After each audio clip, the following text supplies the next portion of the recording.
The views and opinions expressed during Love and Life with Lana and Dave are those only of the speakers and guests and do not necessarily reflect the official policy or the position of our podcast hosts or affiliates.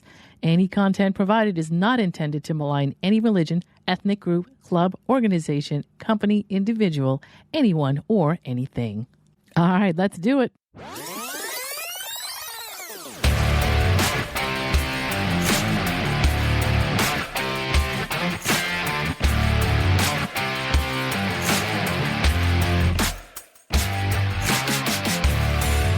You're listening to Love and Life with Lana and Dave, the podcast where logic is power and you take control. Thank you for tuning in and making the choice to listen in and get ideas for your own love and life. Now, here are your hosts, Lana Williams and David Vaccaro. Well, good day, good week. I'm David. I'm Lana. And we are that this week. And we've got a lot to talk about this week about special things that are going on. Yeah, we do. Yeah, we really do, because something cool is happening. If you're one of our subscribers, and I'm going to just say this right now, if you're one of our subscribers, guess what's happening tonight? So this gets released to our subscribers on Thursday morning. And that's October 20th. And that's today, right? October 20th. Yep, and that's the date that it should be, of course. But we usually record this a little early, so. Yes, we do. But when this gets released on Thursday morning, the 20th, we can tell you that tonight, the 20th, at night, we are actually doing a special live event, and me and Lana are going to be together for the first time during this podcast, actually, that we're actually going to be in the same room, and we're going to do live with video on Facebook, and we'll try to stream it to other events too, other areas as well, like, hopefully Instagram and YouTube, as well as anywhere we can, but you can always definitely find it on our Facebook page, 100% tonight, the 20th. Yep. And we are going to, what time are we going to start this? We should probably should probably start it at around 9.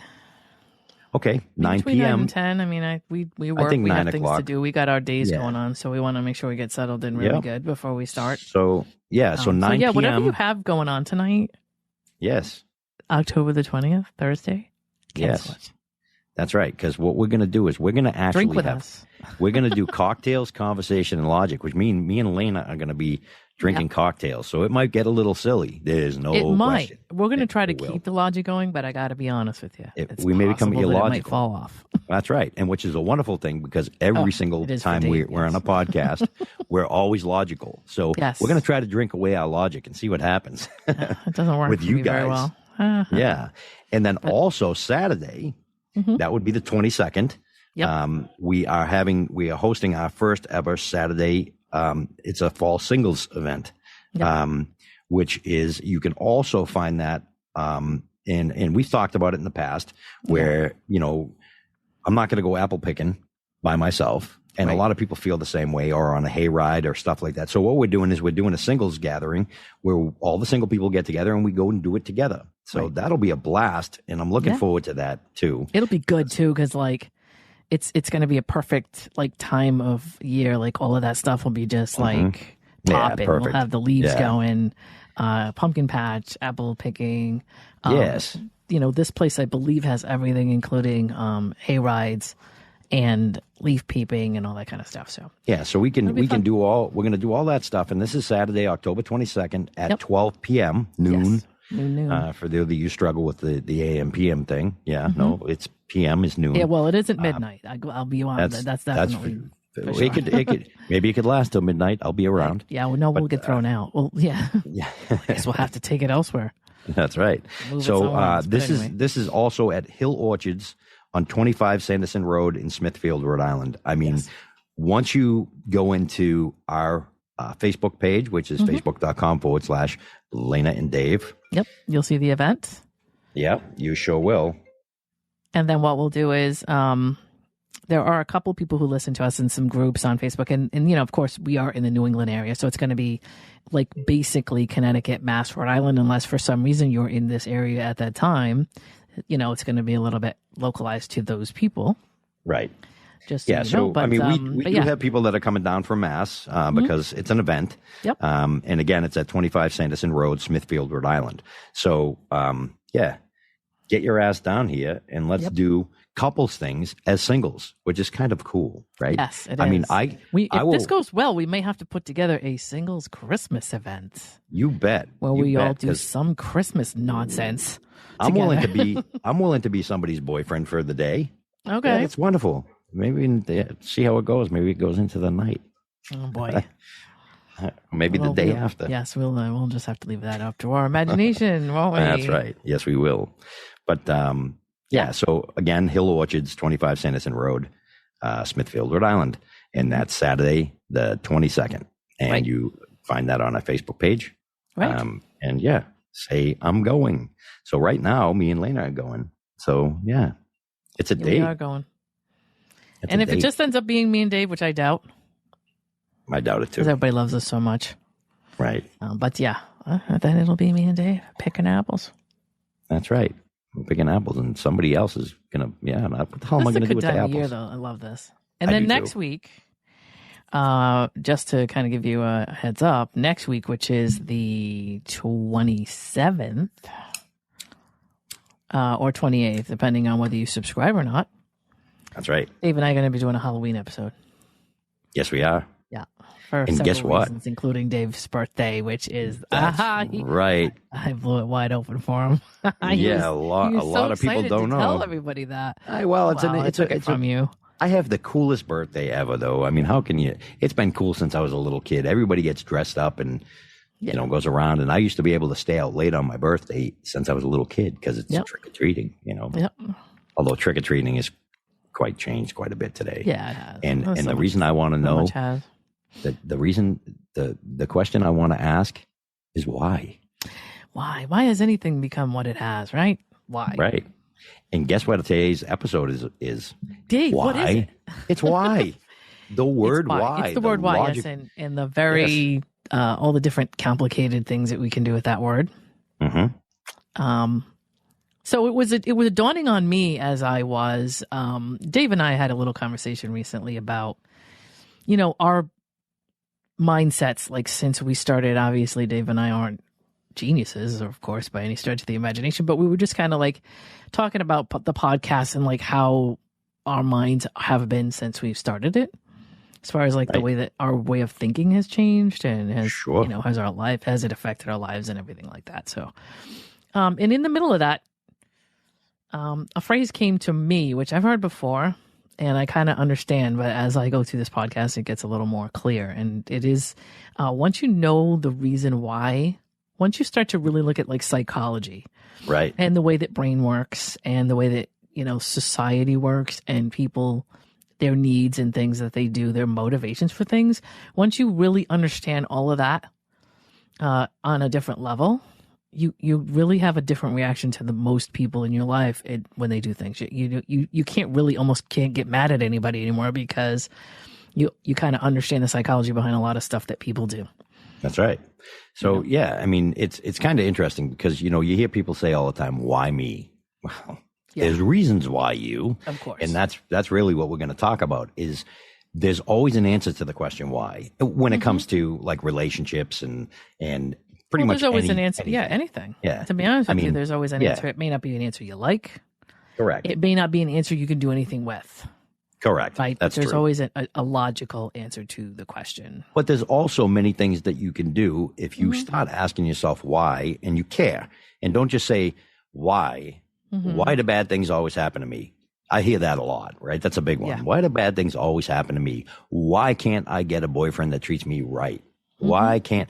Well, if you really want to know why, then start researching why. And you may just find out there are reasons why. Exactly. And I think that's why... nothing is off the cuff. Everything kind of has a pattern. It really does. I mean, of course, there are things, you can't answer why. Like, why does, why would a 5-year-old die from cancer? But I can't answer that question. Right. Nobody can. It's probably because, we don't know. So, but there are questions. Most of the questions you ask yourself, why, there are answers. Don't just say, why does it always happen to me? If you really want to know, then answer that question. Find the answer, and you will find the answer. And when I work, when I talk to people, or my mind has always been a why-based mind. And so when I was a kid, those people who are in my family that are still around, they may not remember when I was that young, but I used to have a why for everything. To be honest with you, my elders really got aggravated with me. Of course. Yeah. Most because kids I do. wanted to know why everything happened the way it did. I'm extremely interested in how stuff works. Right. I like to break stuff down and find out I'm the type that would, anything mechanical or, scientific. I was really into that. I mean, I was the type of kid that you buy books about, oxygenation and, and different reasons why things are the way they are, like the sky is blue and the grass is green and things like that.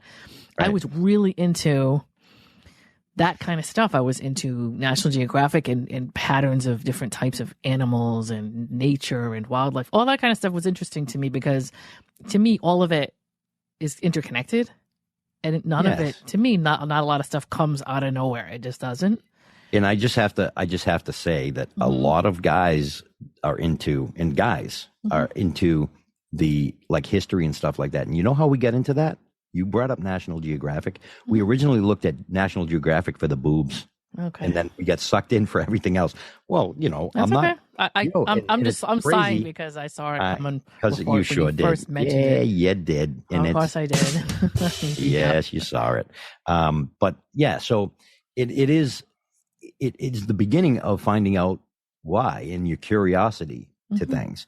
And to me now in my life, I need to know why. Even if in Lane is the same way. When something happens and we feel a certain way, we don't just say, well, this sucks, I don't like the way I feel. We say, why do I feel the way I feel? Let's dissect it, find out, and then you can fix it.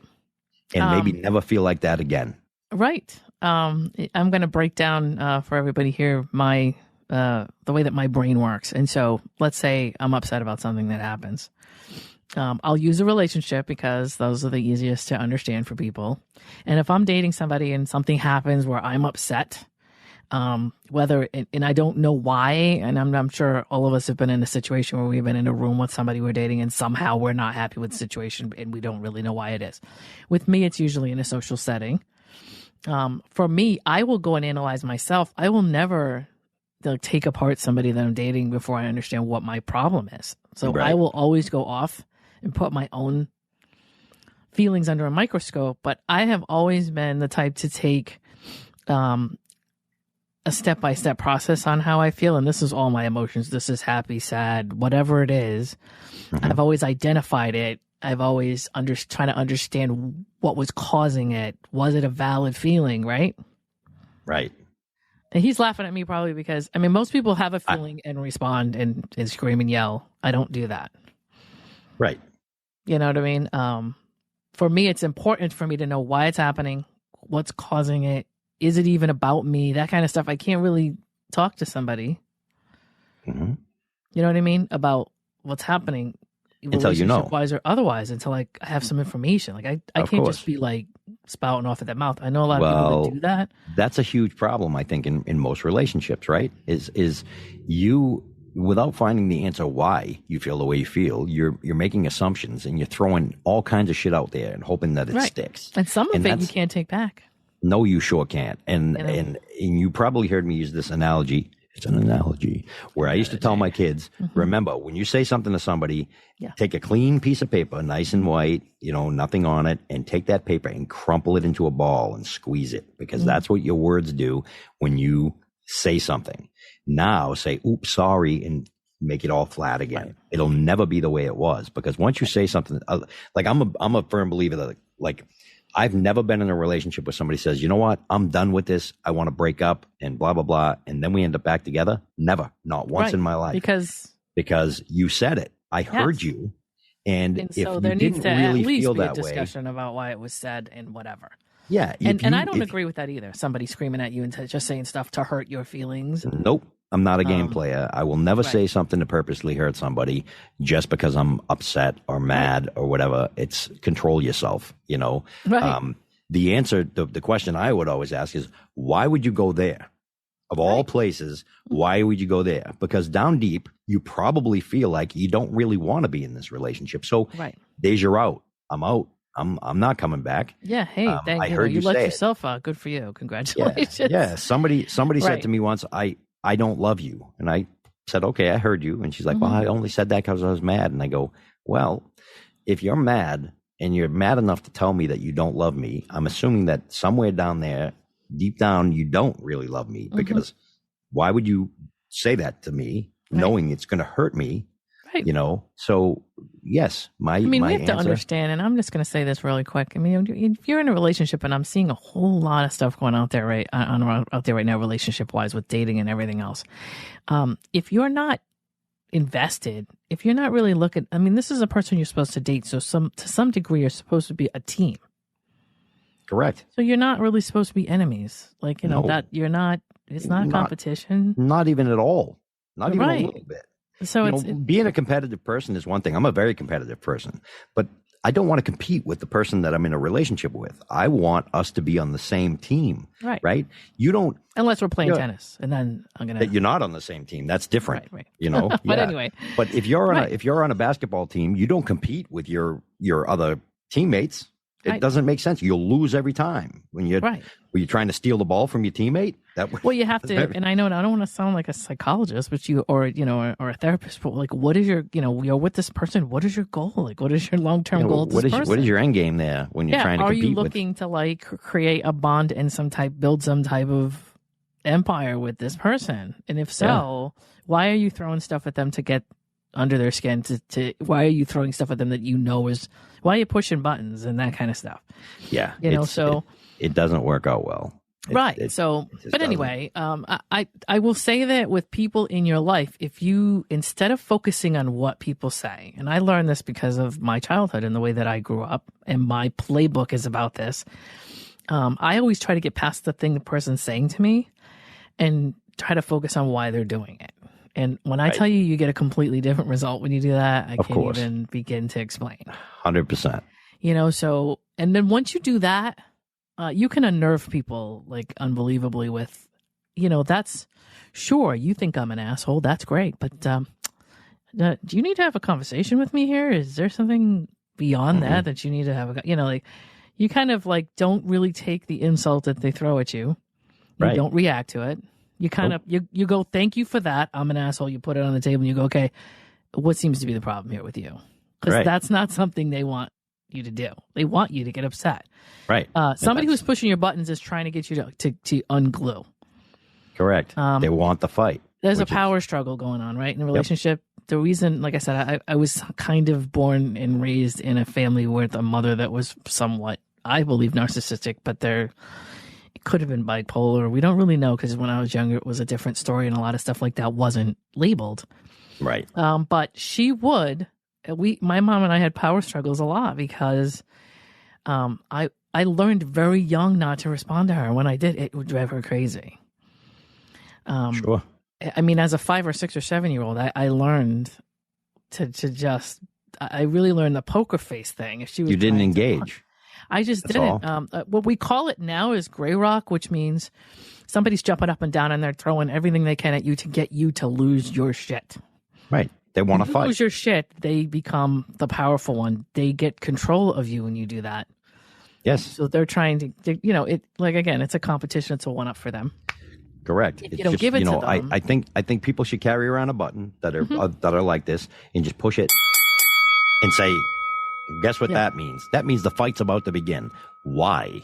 Do you really want to fight with me? Some people cannot just exist. They have to have control over others. They have to have, and again, this is probably a whole nother podcast for me and Dave about narcissism. We have yet to get into that one someday. Right. But that's a doozy. And I just want to say something about narcissism real quick. Mm-hmm. A lot of people don't realize, like, they'll be with somebody and they'll say, oh, he or she is a narcissist. And I go, okay, well, you realize that will never go away, because it is the only social disorder that cannot be fixed. Cannot. Right. And it's also a very, very, very minuscule percentage. Somebody who's really, really narcissistic and diagnosed with that it's actually really rare. Yeah. And they will never know. They will never believe that they're a narcissist. You can't convince somebody. Like I heard somebody talking one time and they go, "Oh, I used to be a narcissist." And I go, "Yeah, no, you didn't."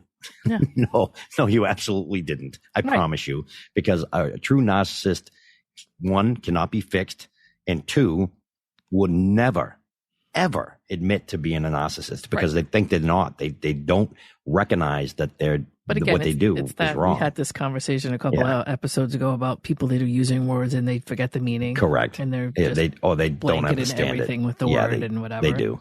I hear all the time. I've seen so many. Here's something. When so many people I see posts on Facebook and in groups. Oh, I used to date he was a narcissist. I go, wow, a lot of people. So I must know every single person who has ever dated a narcissist because there aren't that many. It's not a really common thing, like depression or anxiety or something like that. That's a lot more rampant. Narcissism is not. It's more rare, but it's evil. Though it's truly is. I mean, when you get somebody that's really that way, whether it be covert or there are a couple different types of narcissism. And again, because my mother was never diagnosed, she had a lot of symptoms of that. We're not going to say that she really was for sure because we don't know. We don't really know what it is. And there are a couple of other B cluster type things that are similar.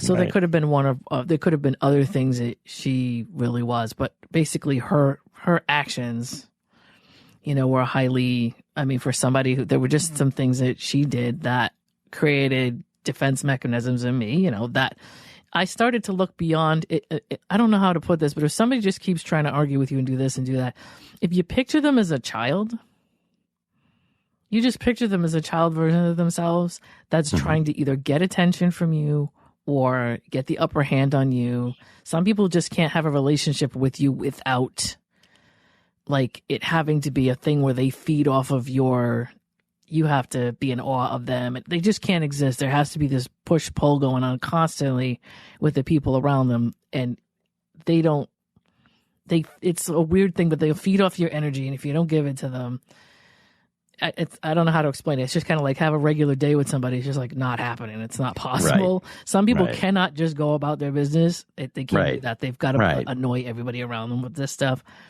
So you just have to look at okay, what's this person? Why would this person be doing this? Right. And that's feeding into what they're trying to get you to do. Right. And that's a question, like we said at the beginning of this episode is that, why is always a really good question to ask. Right. And also ask yourself why do you respond the way that you do? Because that is even bigger.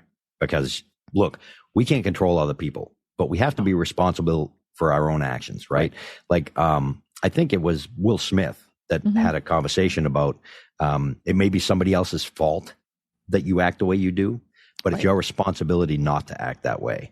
And I love that because that's such a true thing, right? So if you come up to me and you say, "Hey, you're an asshole," and I just haul off and punch you in the mouth, well, I've overreacted, and there's a reason why. And somebody could say, "Hey, Dave hit me," but technically, or Dave can say, "Well, I had him, and I had every reason to because he called me a name," but really.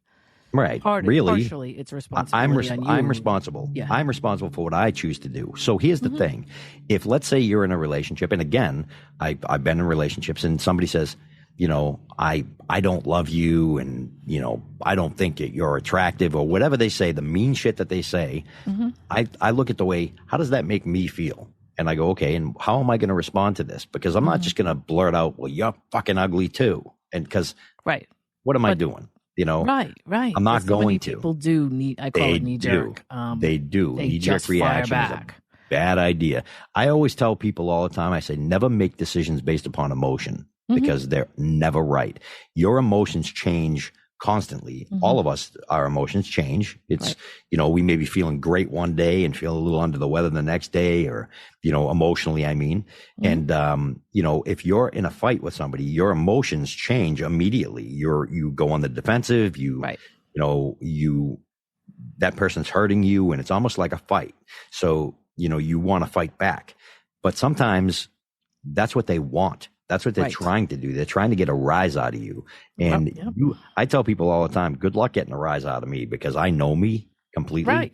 And you can say anything you want, and I'm going to roll my eyes at you and be like, listen, you're wasting your breath. When it comes to me, I happen to have a thing about, like, I'm a rebellious soul.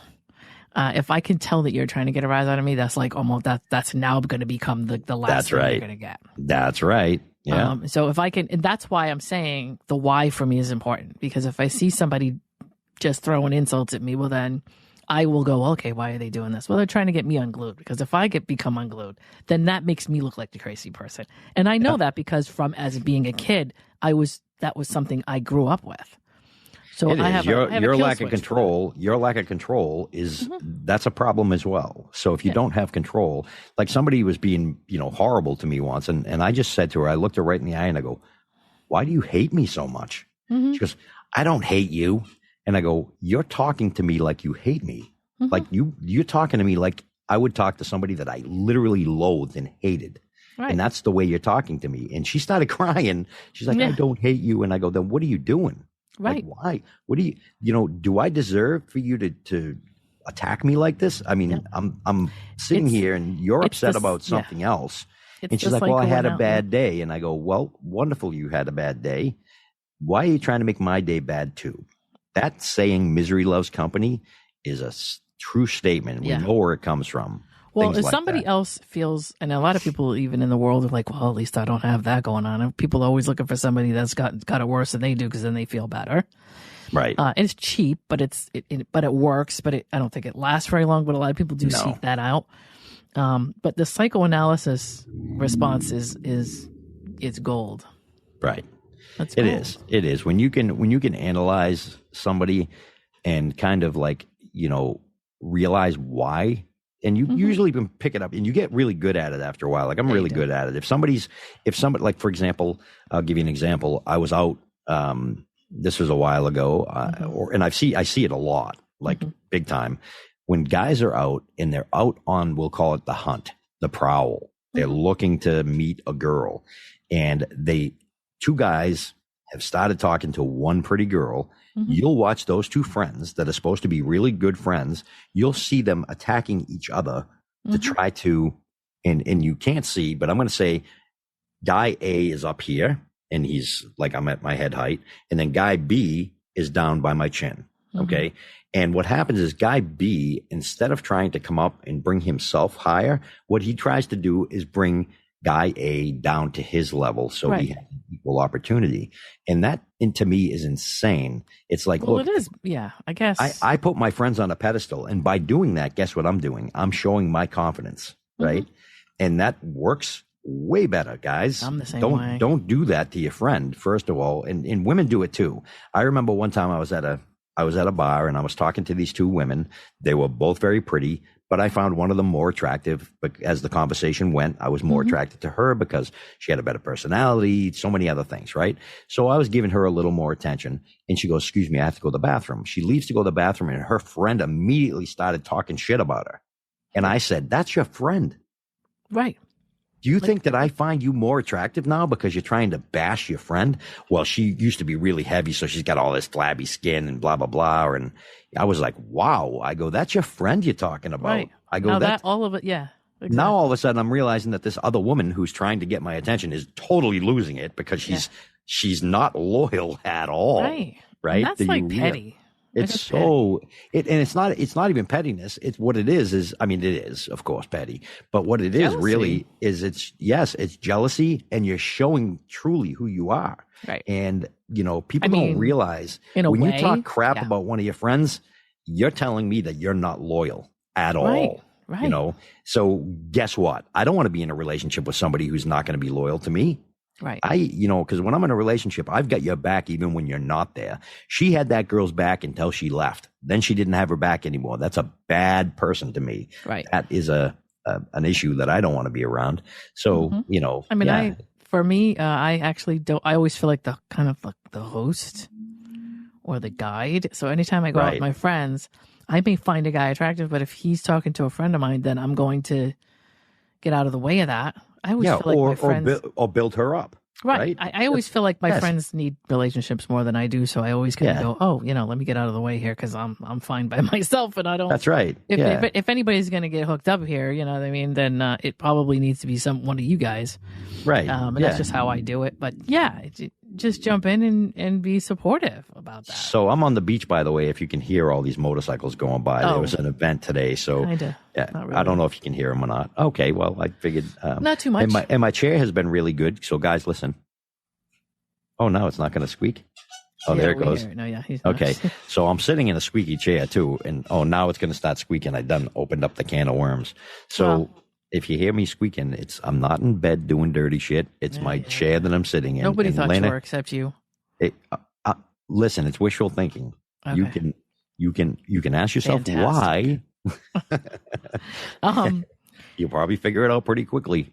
The other why, well, there's a couple of different facets of why, and the other one I wanted to bring up was to find out, find what your why is as a human being, what kind of person you want to be, what kind of path you want to choose, and as you're following other people in their moments of life, what they're saying, what they're doing, and why. Find out, you for yourself. Why are you, whether you're responding to something somebody's saying to you, or, when you get up in the morning, what is your why? What is your reason for rolling out of bed? Your reason for getting in the car, going to work? Your reason for, at the end of the day, as a human being, who are you and why are you? I would say, why do you exist? But in a way, that's kind of what it is. What's your purpose? What is your purpose? And even it's important to find that out because it yes. You to do so I think a lot of people, when they ask themselves that question, though, I think they say, "Why do I exist?" You're not going to find the answers to the world, but you are going to find the answers to why you are doing the things you do. Where do you want? Right. And it's truly like, where do you want to go in your life? Like when I sit down with somebody and I say, one of the questions I ask is, where do you see yourself in 5 years? And they go, I don't know. What do you mean you don't know? I mean, are you heading in a direction, or are you just kind of like mumbling around through life? Because to me, I have direction in my life. I have, I have ideas, and of course they can change all the time. Trust me. Yeah. I'm the type of person that I can change it at the drop of a hat. I could be doing one thing one day and be like, "Yeah, let's do something else." Yep. and I'm fine with that. I'm not, but I know how you are. I know. Yes, I still have a goal, and that's why I have a CFO who kind of keeps me on track. Right. Because I'm the type of person that's like, look up, shiny things. Yeah, exactly. And I go after shiny things. There's no question. That's what makes me good at my job, though, because I'm willing to take risk. Probably more so than most.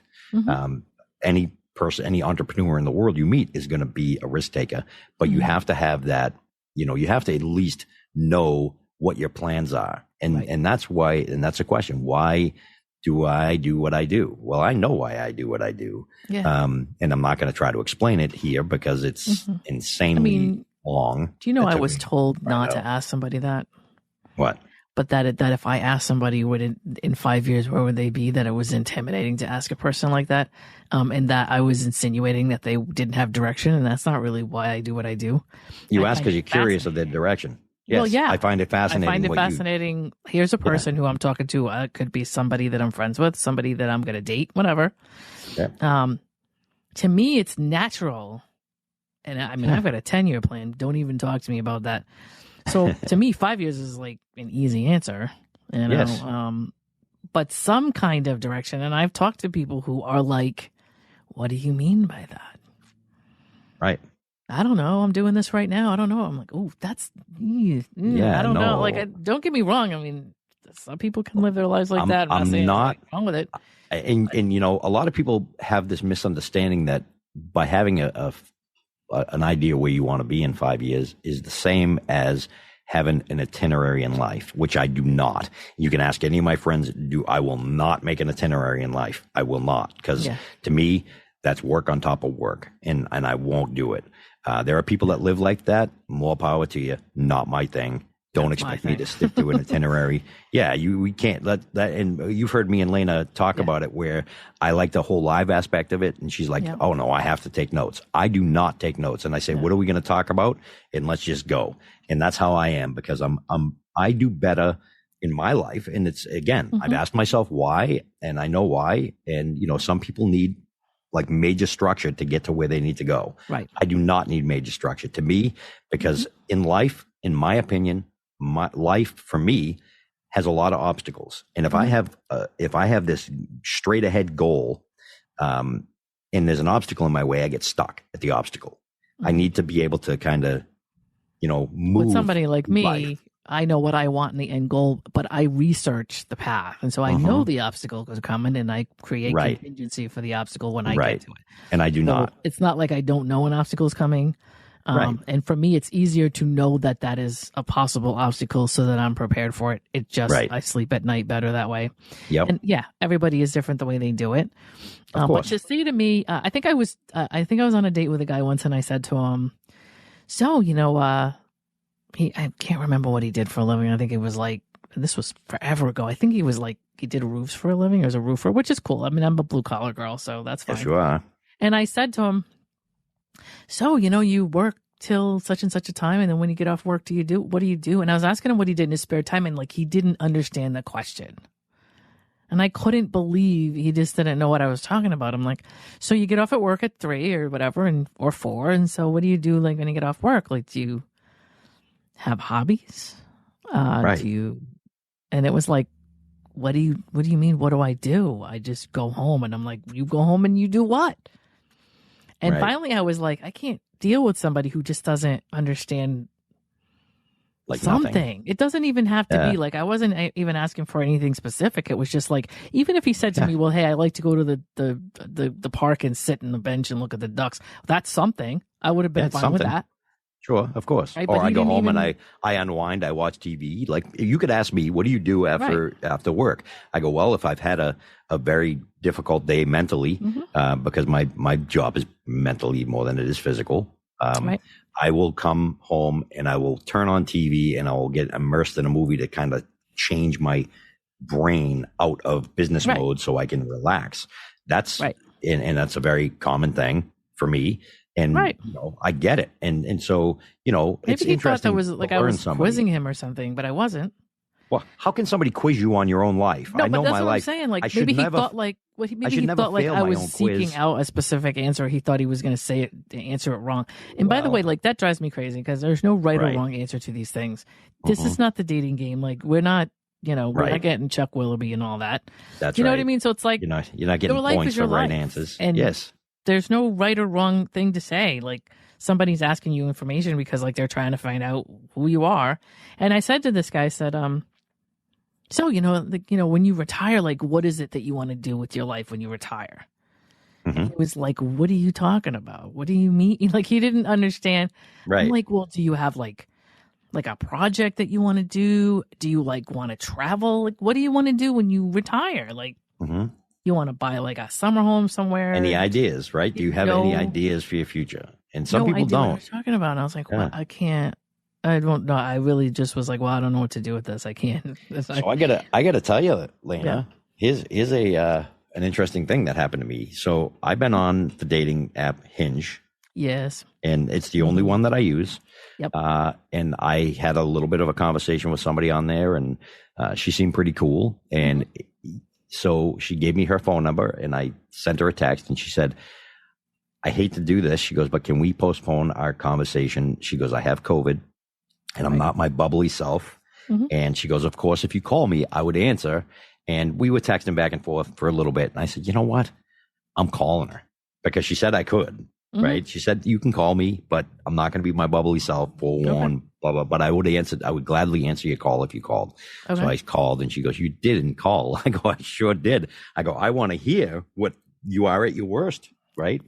We ended up having a great conversation. She's a great woman and good stuff too. So I said to her, I go, so she's said something about she loves her car or whatever, and she loves to drive and this, that, and the other thing. And so I said to her, I said, what kind of car do you drive? And she goes, oh, you're going to think I'm wicked bougie. And she goes, and I don't want you to get the wrong idea and, blah, blah, blah. And I go, just tell me. I go, I don't judge.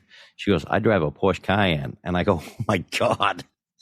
She goes, why? And I go, I drive a Porsche Cayenne too. And she's like, no, you don't. And so we literally went and took pictures of our cars and sent them to each other. But it's, and she's in business as well. So, it was an interesting conversation. And I'm going to tell you that it was a breath of fresh air because even though, she set her rules, but she left them open to the point where, well, if you do call me, I'm going to answer your call, but just be forewarned. And, and she kept saying, and I could tell that she wasn't feeling well. Every once in a while, she'd kind of, lose train of thought and, stuff like that, which is probably, to her is not acceptable. To me, it's life, and I don't judge. But, so I just wanted to share that with you because, this is like the first really person that I've actually had a phone conversation with from a dating app in years. Wow. Because I don't normally do that. Wow. And see, Dave is I am not on dating sites. I like to have an organic conversation guy. I did have an organic. Look what happened to you. You jinxed yourself though. Well, I didn't. Because you met her on the site. But you know what she liked about my profile? I don't know what. So Hinge is a little bit different where you post little things, the little snippets of, and the person likes something and then you have to like them back and then you can talk. Okay. She liked the thing that I said, I don't believe in dating. I believe in meeting somebody as a friend and letting it grow organically. Okay. And that's what she liked. So, and we had the conversation already. Right. Right. We had that conversation already that, I said, and I straight up said, I don't date. I hope that's not an issue for you because I'm interested in meeting somebody. And if it grows organically, great. If it doesn't, we end up being friends. That's cool too. Yeah. And she loved it. So that's important to me. If somebody's looking to jump into a relationship immediately, then I agree. They're not for me because that's not what I do. And it's funny because this is nothing to do with what we're talking about, but we're all right. I was having a conversation with a couple of friends recently about like there's this on dating sites now, or even in person, guys are just like, they give you a time limit and then they're just going to cut you off and tell you, you're not serious about this.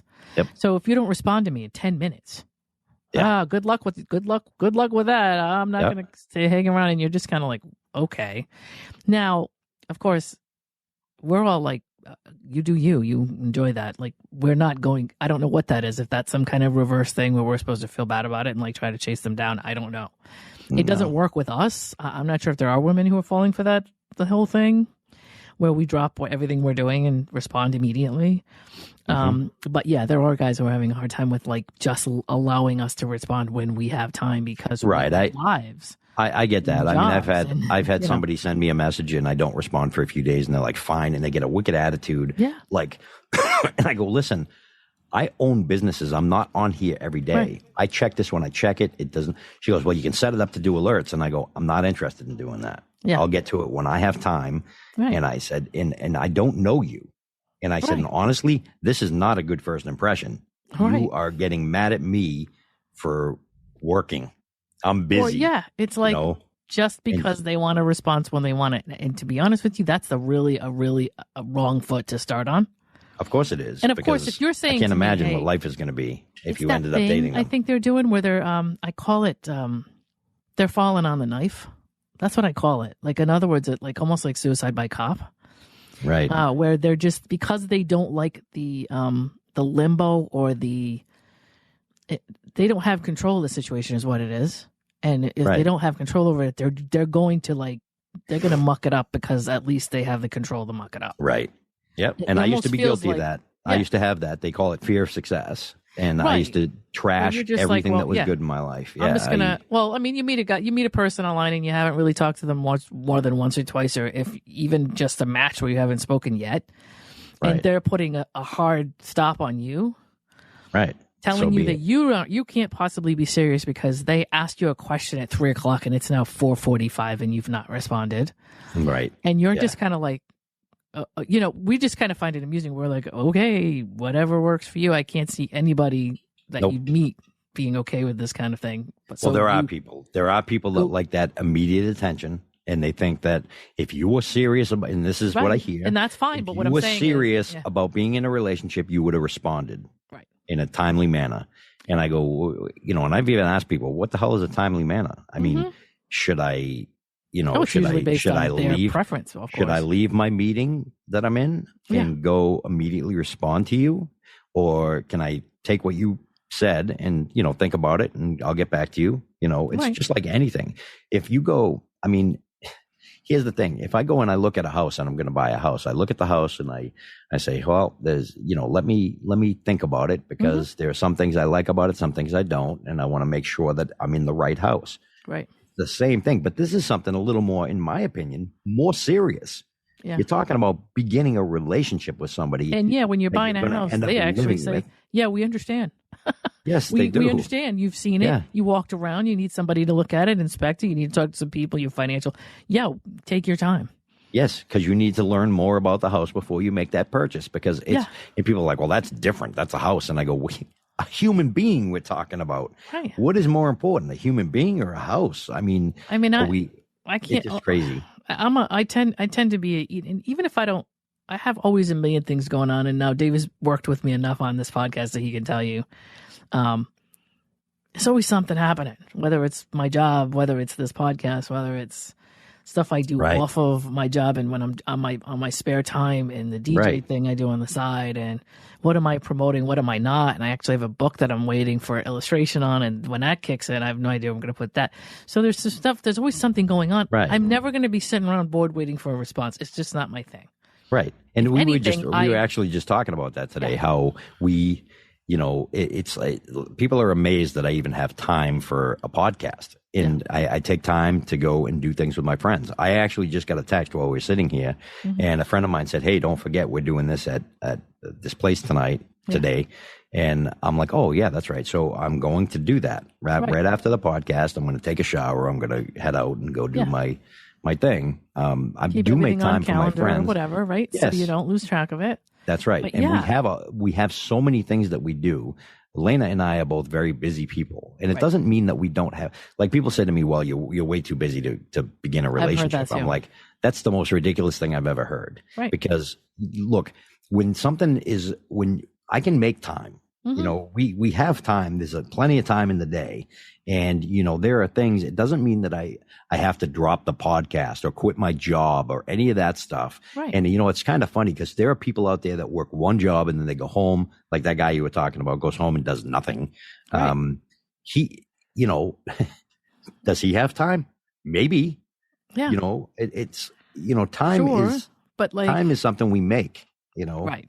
I mean, to me, it's sure when I first meet you in the beginning.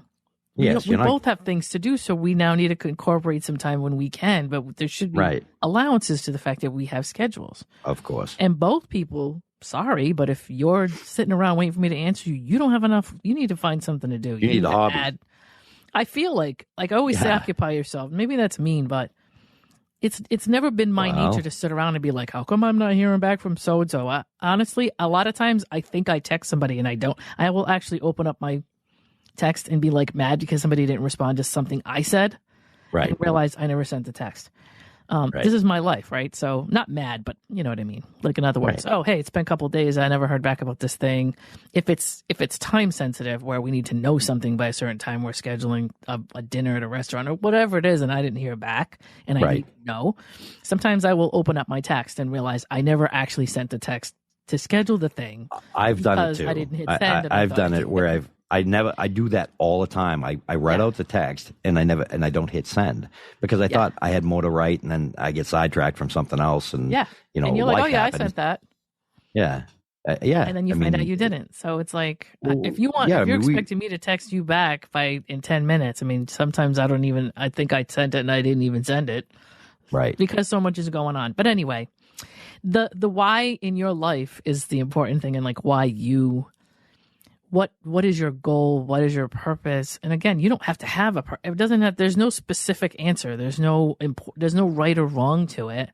It just has to matter to you. Yeah, everybody is different, right? And so I can tell you that, I dated somebody, and you've heard me talk about it. A couple of years ago, I dated somebody for a year. It didn't work out, but she was a wonderful person. Do you know her goal? When I said, what's your goal in life? And she goes, well, I don't know. And I go, what do you mean you don't know? What did you always inspire to do? And she goes, well, I always wanted to be a housewife and a mom. Right. I go, well, that's a goal. Legit. That's a legit goal, and more power to you, because it's the hardest job on the planet. There's no question. I mean, there are people who, and I'm your Steinem feminist in the sense that nobody's supposed to stay home. Nobody's supposed to work. Everybody's supposed to choose what they want to choose, and everybody else is supposed to leave them alone about that. That's correct. So if you meet somebody that wants to have a wife and a mother, and you want to be a wife and a mother, then everybody's happy. Yay, celebrate. It's your choice to do that.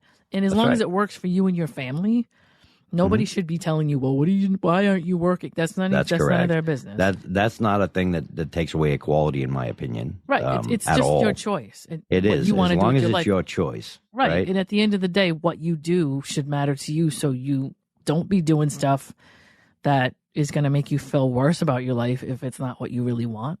Right. So if you want to be a VP and make 7 figures, that's right. nobody should be telling you that you need to be a wife and a mother. And hey, you can have. We've heard it all before. You have the ability to have children, and you're wasting that. Shut up. Yeah. You know what I mean? That's dumb. It's all. Listen. Right. It's a matter of choice when it comes to that. And, that's how I feel. Yeah, I agree with that. And the same thing with guys. You want to be a father and a husband, and you have a woman that you're dating or that you're married to, obviously, that makes like VP money, and she's fine with making it, and you're fine with taking care of the house. Who cares? That's right. Better luck. What do you call it? What do you call it? Not better luck. Good luck to you. Have a good time. More power to you. Whatever. Yeah, exactly. Better luck next time. That's not what I meant. But better luck next time. If it doesn't work out. Oh boy, was that another Freudian slip? It was not. Okay. No, I really mean. It wasn't the church thing that a couple episodes ago you were like, there's no reason I should have to go to prison. I'm like, well, what? But like. If to me, a stay-at-home father, I got to tell you, the most attractive guy. Who was I talking to this about the other day? Somebody. I love single fathers. I love them. Yes, you're telling me I love dads. Talking about it. Dads are like, that there are guys out there right now in their 40s and 50s who like never really had kids, or maybe they were in relationships and somehow or other they didn't really get a sense of responsibility just for their own life. Right. But single dads to me are like they've evolved beyond taking care of themselves, and they're now taking care of children. That's really attractive to me. It's a tough responsibility. So yes, it is. It changes. They're homebodies. It changes they're taking care of their kids. They're running the household. They're cooking. They're putting lunches together. That stuff is, I don't know why, but that stuff is attractive to me. Yeah. Yeah. It's like, I see so many people that can't live by themselves. Yeah. You find like a guy that's a bachelor, you would expect to come into my house and it's a total mess. And it's not. I mean, I have to clean it. I keep myself clean. I keep myself healthy. Right. I mean, granted, I get help as much as, for example, I had to go and get my laundry today. I dropped it off and had somebody else do it. Well, why not? Why not? Right. I'm just buying time, because time you can buy more of, right? I have other things that I need to do as opposed to sitting there for a few hours doing laundry. I get a bunch of other stuff done. So it's just a matter of getting what needs to be done in your life. Yeah. Right? It doesn't really matter how you do it. That's right. As long as you're not hurting anybody. But I mean, correct. At the end of the day, you just assume take your laundry somewhere and drop it off and pay for it. Well, that's more power to you on that. Well, I used to have people come and take care of my yard too. Right. And it's funny because I had my mower, I had my little John Deere tractor, and I used to have a very large yard. And so I happened to live in a neighborhood then where everybody had the whole crisscross thing in their front yard, and it was a big competition. So I said, I can't do that shit. So what I'm going to do is I hired a company to come do it. Said, just do the front yard. I'm going to do the backyard because I enjoy mowing. It was like, I'm driving a little, it's like a go-kart, I'm like blasting around the yard, and my dog Dave and is following I don't know about everybody else out in the world, but Dave and I agree. If you're with somebody, you're married, you have kids, you don't have kids, or you're involved in a relationship, you live together, and the two of you are not happy with housework and you can't stand it, have somebody come in and do it. That's right. And you guys go take, if you have the money and you can afford it, obviously it's not always something everybody can afford. But if you can afford to do that, and you would much rather take the time and that you could use cleaning the house, take that time and put it towards something else that you both want to do. I have a strong opinion. And I know where you're going, Dave, but I'm talking about like, No, you're right. Go to dinner or, well, I agree. Get in the car and take a road trip or something on the weekend. Hey, listen, we both work our asses off all week. At the end of the week, we want somebody that will come in once or twice a week. Yeah, you want to spend time together? Stuff, do the cleaning, and on the weekend, let's get the hell out of here. Who Let's wants get in to the car do and go to New Hampshire or something.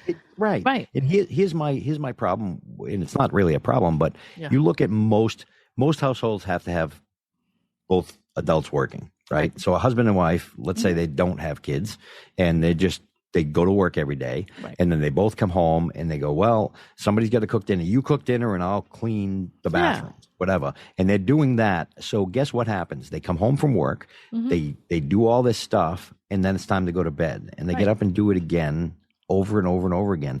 Where is their quality time? Because I think quality time is crucial, like you were talking about. I do too, but I think quality time also involves being in the same house, right? Some of that is quality time. No, I agree. And some people do enjoy that. Some people really do enjoy, we're both taking a day off this week. I love cooking with somebody. And we're going to rearrange a bedroom, and they get all excited about it. That's great. Yep. What were you going to say? You like to cook? I love cooking with somebody. That's a huge thing. I think being in the kitchen and cooking together is a blast. I mean, it's So because I like to cook. Exactly. And so that obviously I eat. I don't think people should cook or clean if they don't want to, and if they can afford to have somebody come in and do it. I don't see any reason why you wouldn't do that. So I would never judge that. Here's the thing: if we're ever in a situation like in my RV, for example, let's say you're my girlfriend and you live with me in an RV, you better damn well want to do dishes, because I do not. I literally, you're going to get mad at me because I'm going to hire somebody to come in and wash my dishes, and you're going to be like, "What are you doing?" And if you're the right girlfriend, you're going to be like, fucking hey, let me get out of the way so she can do the dishes. That's right. Go watch something on TV. Yeah, that's it. You know what I mean? That stuff to me, I don't. I know that there are people who are like, no, it's my house. I don't want anybody touching my stuff. And I actually dated somebody like that. That's fine. Complained, but she complained because I wouldn't help her clean, and I go, I bust my ass all day. Right. I'm now relaxing. The last thing I want to do is mop the floors and do all this stuff. I will pay somebody to do it. I don't. Right. You don't have to do it. She goes, I don't want somebody in my house doing that. And I go, well, then you do it then, because I'm not doing it. Stop yelling at me for not doing it. No, that's logic, right? Yes, how do you want to do this? Is it going to be who's doing it? I'm willing to pay for it out of my money. I'm not asking her to pay the help. I will tell you what, I would love it if I lived with a guy that was like, you know what?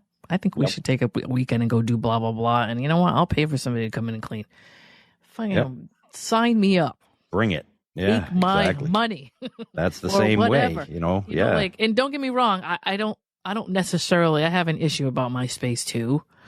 And I'm not necessarily sure that I want somebody to come in and mess with my space, but sometimes you're going to have to make a choice whether it's a lot less invasive than people think, right? So I lived in a pretty large house. I was living by myself. My kids were there. And I used to have cleaning ladies come in. Every Tuesday they would come in and they would clean the house. They were never in my way. They were never in my space. They didn't, and if they went through my drawers and saw my shit, they never said anything about it. They never, it's just, who cares?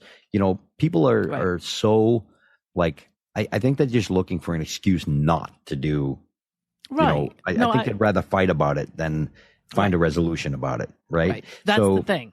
The thing. It's not, I'm going to quote Chris Voss here. Ooh. You know who Chris Voss is? I don't. I'm going to have you look it up. Chris Voss is he's a really experienced negotiator. Oh. And I've watched his masterclass a couple times because he's some really good communication information on how to just negotiating with people in general, but like just techniques about talking with people and trying to come to a solution, which isn't what negotiators do. Right. His thing is he mentioned something about, really job negotiation. You're walking into a place, and whether it's a job that you're taking or a project that you're doing for a company, how to negotiate with that person across the table. Yep. And not be, it's more of you're not against them. You are both on a team and you're looking at the solution, and he's like, you have to look at the solution as the thing that you're both trying to get done. In other words, you're not negotiating with each other. You're negotiating with the other person to get this thing done. Let's look at the problem as something over there that we both share. Right. Let's find out how we can both look at this together from this side of the table and have the problem over there so that it works for the both of us. And it's a weird thing, but if you rearrange it in your head, right. We're a team, we're working together, and what we want to do is we want to both get this project done in a way that works for us. So if you guys are a couple and there's something that both of you are not sure how to do, you put it on the table, and as a team, you say, okay, the problem is the thing, and we're the team that's going to solve the problem. Exactly. But, most couples, here's a big thing. A lot of couples fight over money, right? They have financial problems and they fight over it. Why are you fighting? You're on the same team. That's a problem that needs to be solved. And guess what? Well, it depends. If somebody's out there blowing all your money, you guys are working that's different. And but sometimes that's, somebody thinks, well, hey, somebody has no idea how to take care of finances. But that's not usually the case. Usually the case is their bills are bigger than that they can afford, and they struggle. And people don't, as human beings, we don't like to struggle. But if you look at society as a whole, most people live paycheck to paycheck. Most people. It's a very, very high number. And that takes a lot of, that causes stress. And so they start fighting about it, which doesn't make sense because you're on the same team. If you guys can put, again, like you said, put your problem on the table. The problem is that thing, not the two of you. Yes. Why are you making it personal? We are us, and the problem is over there. Correct. And here's the tennis net, or whatever you want to call it. Here's the barrier. So now we look at that thing and we say, okay, I know it sounds, a lot of people probably don't think it's romantic to do this, but for me, everything is a boardroom, everything is a meeting, everything is so you sit down and you take a couple of pieces of paper, right? You sit down and you go, okay, let's write out some objectives here. Yep. We want more time, but here's how much money we have. Let's look at the budget. Right. Are we spending money on stuff we don't need, or here's the thing. Yeah, it's crazy, right? Right. So I have a lot of people because, Lana knows I'm in business. So a lot of people come to me and they go, hey, I'm having a struggle. How would you handle this? And so I find out what their struggle is. And I go, okay, so there's a bill here that is difficult for you to pay. Everything else you're good with, but this one bill is this. So I break it down and they go, I don't know how I'm going to pay that. It's just too much. It's like maybe they need a new boiler. People look for at the their whole house. thing at once. They do. They look at the whole thing at once. I break it down all the way down. I go, listen, do you think you can make an extra 25 cents an hour? Yeah. They go, what do you mean? I go, that is how much that bill is. 25 cents. That's all it is. And they go, wow. Right. And so that's the thing, is instead of fighting over it, we need a new fucking boiler. I can't handle this shit. Something always happens. Blah, blah, blah. Break the relationship up over it. Yes, that'll people solve everything. They fight over that shit because I haven't been able to I got to go to my mother's house to take a shower. I can't even do laundry here. I've heard it all. Well, that's all the result of doing not anything to taking care fix of the it. issue. I know. Right. And the issue is that because people become overwhelmed and then they start fighting with each other when in reality, if they would just sit down and go, okay, how much is this? We need a new washer and dryer. How much is that? It's $1,000. That's going to take us forever to save $1,000. And I go, well, let's see. Do you think you can deal with it for one more month? Because I can teach anybody how to make $1,000 in a month extra. Right. It's not that difficult. You can figure out something to do. Right. Hey, go clean a couple houses, right? You can make $50 or $100 cleaning somebody's house. Right. And, go do that. And then, you'll be able to have your washer and dryer. It's funny because I laugh because I always work I can't remember the last time I didn't have two jobs. I don't even think that's ever happened. Right. I started working a couple of jobs as a kid. Yep. I can act, and it is time and money. So I was probably not as social as I should have been as a kid because that's why I DJ'd. To me, DJing was my night out. Was your social. So I combined my social life with my job.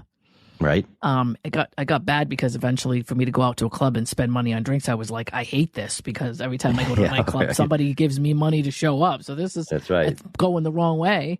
Yeah. But that's always been my thing where, right now I make money on the side and the money on the side pays for dumb stuff like my gas, my groceries, whatever.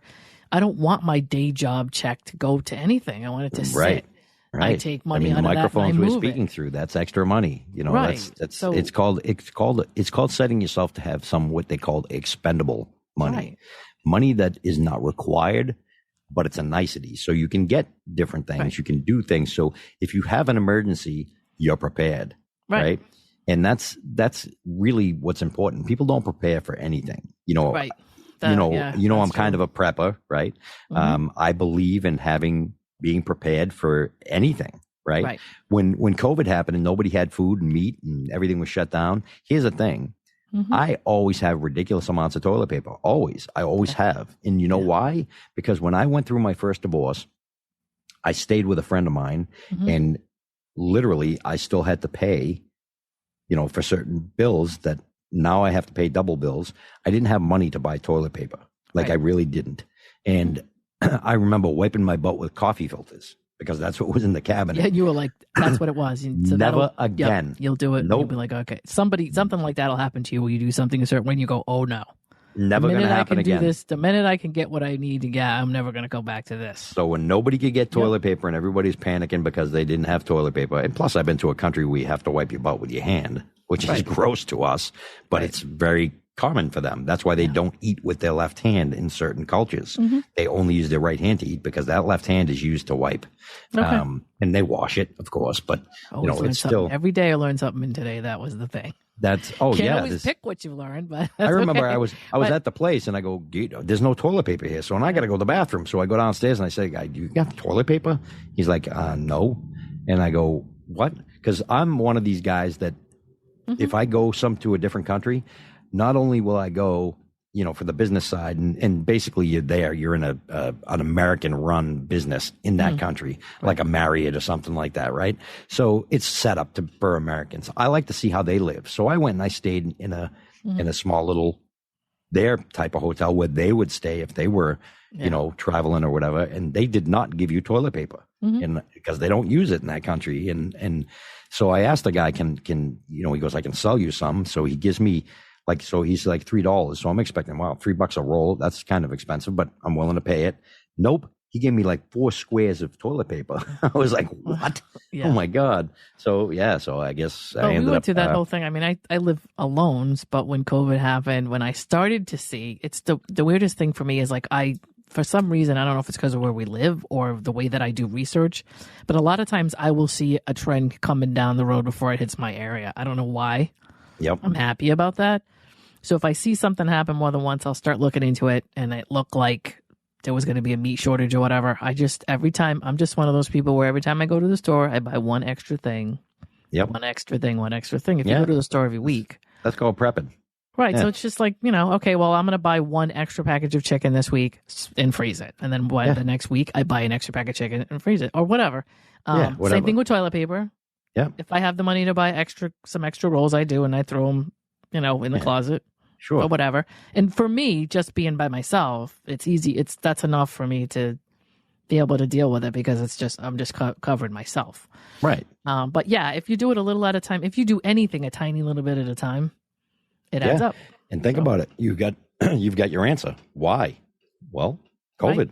COVID happened, and you didn't run out of toilet paper, right? Or whatever. So we are out of time. We are out of time, but I have to bring up one more thing. Let's do it. As I usually do. That's right.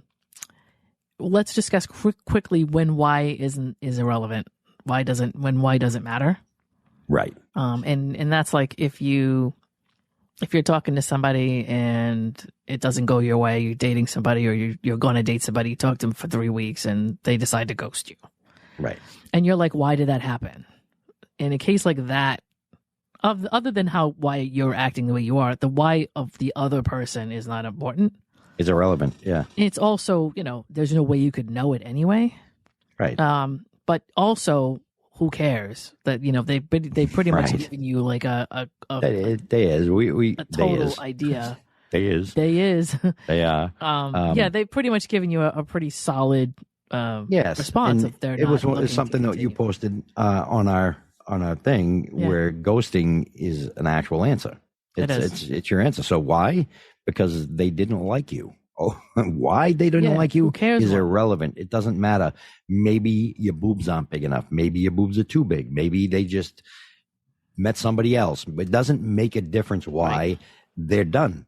And you should be done as well and go, well, okay. So I was in a conversation today or yesterday, I think, where somebody was talking about when you get on the line with somebody and you are messaging back and forth and they have like the dry answers, which is something I'm famous for. I mean, I will answer what you ask me. I'm not going to elaborate and send you paragraphs of stuff. I don't talk like that. Right. And so there are people in the dating scene who are frustrated with somebody who doesn't give them enough of an answer or whatever. Yeah, which is silly. there was a conversation about that, and somebody said, well, you don't know whether you're not asking the right questions. They may not be interested, or they may not be good conversationalists. So you should do this. And I said, well, wait a minute. Neither one of those things is anything to continue. If they're not good conversationalists, you asking the right questions isn't going to change that. No, correct. You can't force somebody to be something that you want. Right. Again, you cannot make a tomato plant an orange tree. Right. Stop it. Or whatever. It's just not a match of personalities that's going to work for you, right? So that's right. And instead of trying to figure your way around some of that stuff, it's never going to change. If you're getting involved with somebody and being with them 2 years isn't going to make them better conversationalists than they are now. So that's correct. I mean, I thought I could change somebody once. I'm very emotional. I'm very affectionate person, and I was with somebody. I started dating her. She was not very affectionate, and I thought, well, that's going to change over a period of time. Nope, it does not. And I learned the hard way that people don't change. You've got to accept people for who they are. And if they're not compatible, you need to be honest with yourself and say, yes, this is not what I want. And you need to recognize it quickly. Somebody ghosting you, maybe they just don't have the know-how to say, hey, I'm not really interested, or, and they don't really owe you that either. So that's true. The reason why is irrelevant.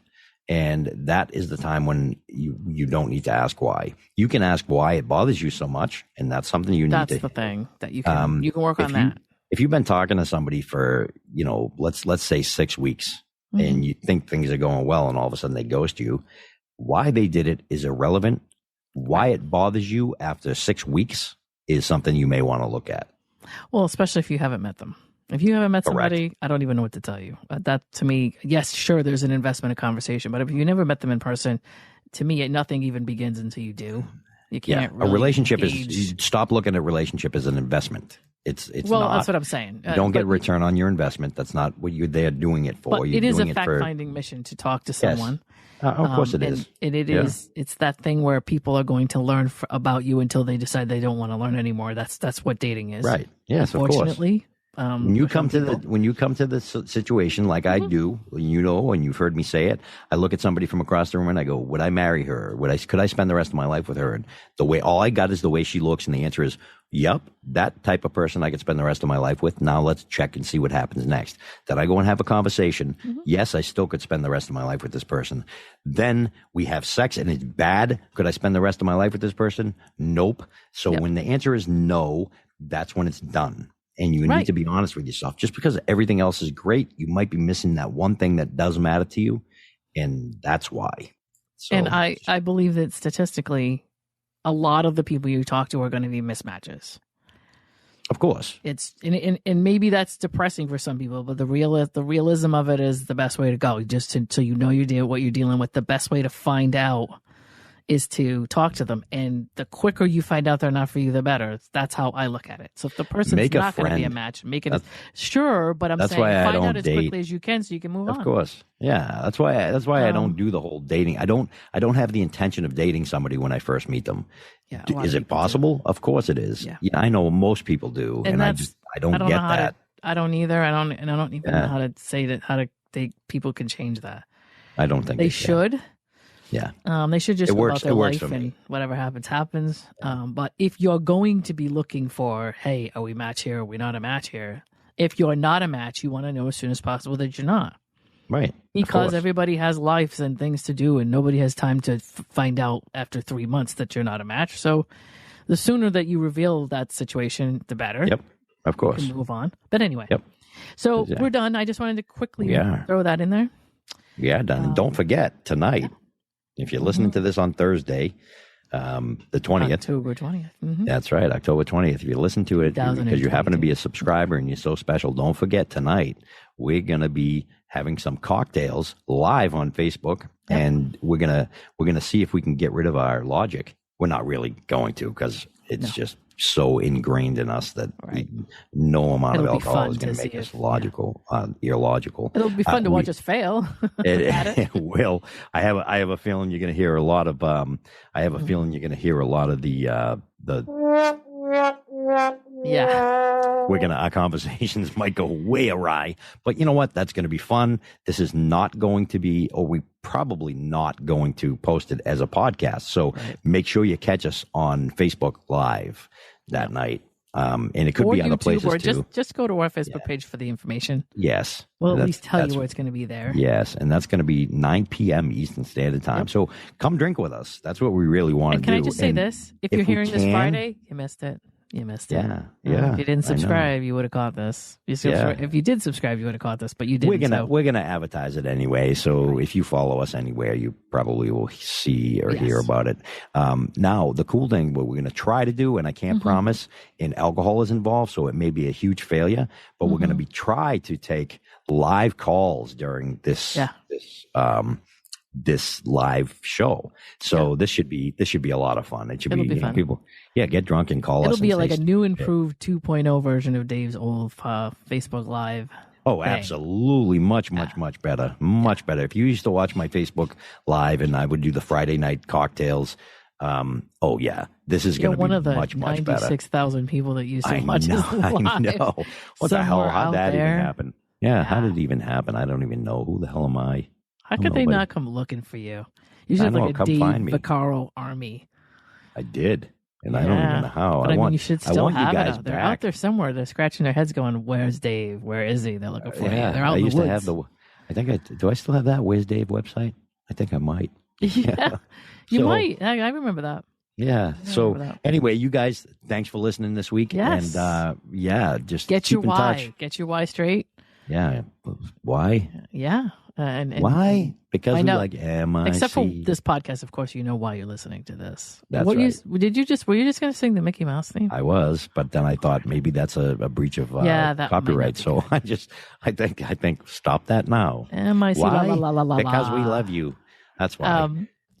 Find us at www.laneanddave.com, at Instagram, Facebook, or Twitter. That's all the exact same for all three of those. At Lana and Dave. That's at LANAANDDAVE. Yes, it is. You guys have a spectacular rest of your week. Yes. And we're going to get drunk in a minute. Yes. Woohoo. Bye. Bye-bye. Hey, you just listened to Love and Life with Lana and Dave. Thanks for joining us, and we hope you enjoyed it. If you did, please share the podcast, leave us a comment or a review, and don't forget to subscribe so you don't miss any new content. We'll see you soon.